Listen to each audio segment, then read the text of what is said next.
Hello again, everyone. Chris Matthew with Forbidden Knowledge News. Today, I'm happy to welcome Sean Stone. He is an actor, filmmaker, author, and he has been a television host for Gaia and RT. Sean, welcome. How you doing today?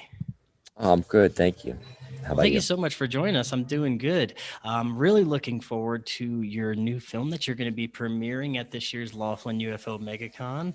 It's called Best Kept Secret. I was hoping you could join us today to tell us a little bit about the film. Give us a little teaser. Sure, sure. So originally it was supposed to be a documentary. It's now going to be a docu-series, meaning it'll be 6 chapters, about 25 minutes each, and it's because it's just such an epic story that has to be told. And we get into it. Basically, it was initially Robert David Steele talked to me about, he wanted to produce something.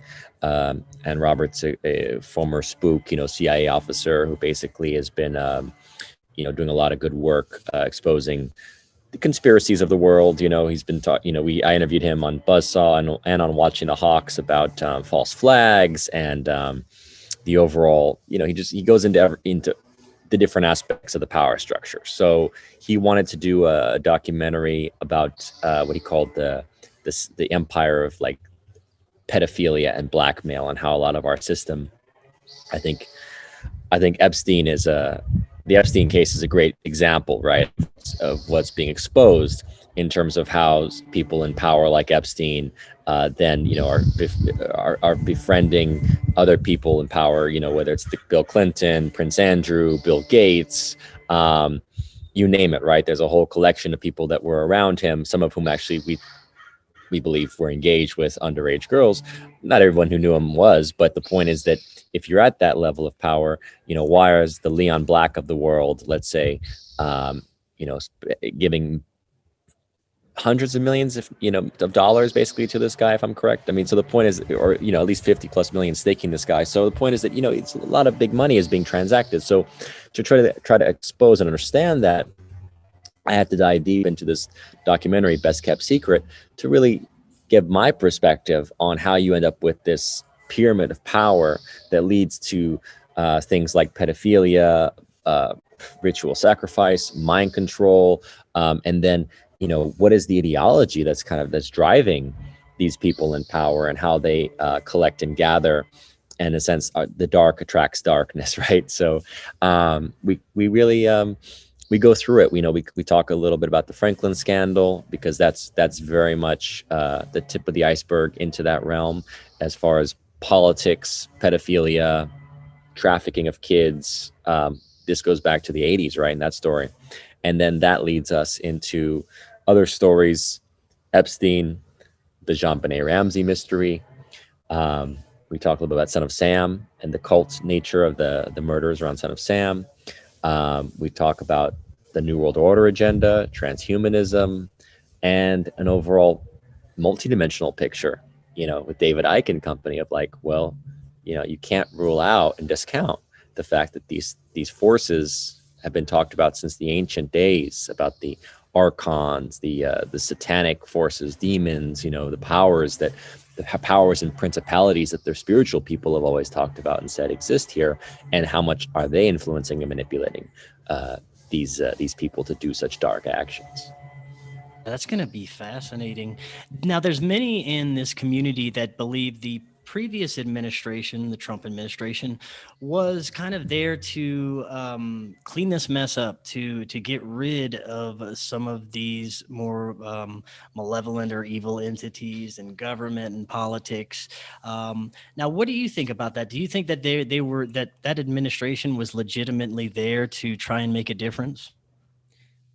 Yeah, Trump wasn't of that same ilk. He wasn't of the New World Order agenda. That's why all the Clintons, Obamas, Bidens, these guys were all buddies. You can really see it. The Clinton Bush family, how close they were as friends, even though they're supposed to be, Clinton is supposed to be vying against Bush in '92. Remember, but they were always like buddy buddy when it came to, like, the photos of them together, and you could just get a sense of their camaraderie, right?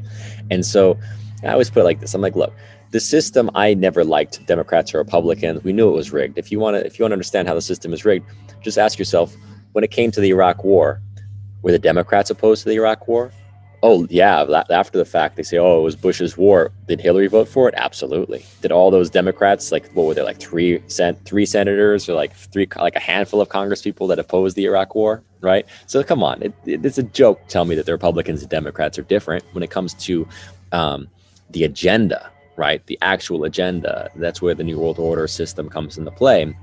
And that system that Trump called the deep state, I documented in my book, New World Order, about Henry Kissinger's mentor. And Henry Kissinger's mentor was one of these exact deep state operatives, who's a CIA guy who's teaching kids at Harvard for 40 years, the politics department, mentoring Kissinger and Huntington and all these other people. And then he himself has been groomed by the British establishment, the British roundtable groups, as they were called, who really were born out of Cecil Rhodes, the imperialist whose financial backing came from the Rothschild family to buy up the gold and diamond mines of South Africa and create like the De Beers Diamond Empire. And he's this great colonist, right, who basically is saying, look, we want to take the empire, preserve the British Empire by incorporating America back into the British Empire. So this is their ideology, basically, right? It's all about the destruction of nation states and the absorption of nation states into a globalized system, as Alex Jones and others call it, the globalists, right? Well, these people identify themselves as such. The Rockefellers and family, they identify themselves as so-called internationalists. They don't believe in the American principle of government and the republic. And that's what I believe Trump stood for. That's what he stood with. That's what he represented. That's why he went to Davos and said, we stand with the principle of nationalism. And then everyone said he was Hitler because he actually stood for nationalism and like a pro-American approach to economics and to political philosophy in a time when the whole mainstream agenda is, no, America is bad. America is based on white power and enslavement and genocide, and yet every country in the world has been rooted in such atrocities, and yet America at least has a constitutional basis that gives power to the people in ways that no other country in the world does. So to me, I supported the fact that Trump was a nationalist, and I support the nationalist perspective, even though I also appreciate the internationalism of what globalization can offer. But again, it has to be rooted in some principle of empowerment of the individual, because the international systems are designed to disempower the individual, to basically take away your sovereignty and give it to the World Health Organization or to not really the United Nations, they're not empowered, but like to like any kind of overarching sovereign power structure, to basically say, well, because of international accords and agreements, you can no longer do this. You can no longer, decide that you want to grow crops in your backyard because the international agreements that have been made, by NATO or NAFTA or the IMF or the World Bank or whatever it may be, right? That's going to supersede your ability to determine what your reality looks like. And that's very much what the New World Order agenda is about. Yeah, definitely. And when you're looking at the ritualistic aspects of this, it seems like there are many major events throughout our history that have had some sort of ritualistic aspect to it. I mean, I've even saw evidence recently that the JFK assassination could have had some kind of ritualistic aspect to it. Is that something that you find goes along with some of these major events as well? Of course, it has to, because in order for, how do you say, it's like magic is a multidimensional phenomenon that that in a sense requires certain alignment to allow for something to actually like flow. And then when you start to go to that I call it like hyperdimensional consciousness, you start to recognize synchronicities, right? You start to see things and patterns that you can't necessarily say that it was plotted by a human mind. It was like, it goes beyond the level of most people's ability to actually plan and think and foresee. But you start to get into again to this sort of galactic force that seems to be at work, which ultimately I believe that God and the highest source of goodness ultimately creates this universe, but are there dark forces that work within it? Absolutely. And that's the problem people get into when you look at the occult. And if you look at the occult through the lens of logic, it seems completely absurd, right? But it's the same as aliens. It's like if you're just looking from the perspective of logic, I mean, it doesn't make sense. What are they doing with these craft? Why are they here? You can ask a million questions, but you start to go from the question of the logic to the actual experience of, okay, let's just feel it and let's just experience this as an experience of consciousness. And it's just like things happen because they've been aligned in accordance with forces that have been working through all of human history, through all of galactic history. You know, now you're talking eons. And then if you can let go of your logical understanding, which is based in a mind that doesn't know more than 100 years of time, let alone really doesn't even know the minutia of detail that occurs within your own being in one day, let alone within the grand scheme of the cosmos in one day. Let go of that arrogance of the mind. You start to actually just experience reality. All of a sudden you go, wow, this is grand. There's a grand design to this. Yeah, yeah, yeah. That's definitely awesome. Now, to close out today, I'd like to get your thoughts on where do you think the majority of the people, say in this country, stand? It's so hard to tell, especially with cancel culture and the censorship. We're only getting one side of the story from the mainstream media. Mainly the left side. Yeah, How do you think the majority of the country feels about? Are they seeing through the bullshit? Are they on board with some of the agendas going on? Or are they against it? Are they using their own free will and sovereignty? What do you right. think? It's so interesting how life works. I mean, the media, I've known since a child of how manipulative the media is. I was just in Florida, right? I mean, Florida has been open for how many months now? And people have been going out without, socializing on the beach. They've been at parties. They've been out without masks on for all this time. And you're sitting here going, what is this reality that we live in, where if you're in Los Angeles and and you're sitting there watching your television in Los Angeles going, I can't leave my home, I can't go anywhere without my mask, I can't go to socialize without beyond 6 people because I'm going to get COVID. And then like you travel and you're like, well, people are living their lives, man. It's crazy to me how people actually believe in media reality, because media comes from the ancient Medians, right? From Persia. These were the magi. These were the magicians. And so, there's a lot of, I mean, it was a vast culture, but the point is that I believe that media itself comes from a magical, magician-oriented uh, control apparatus, very much like the Wizard of Oz explains.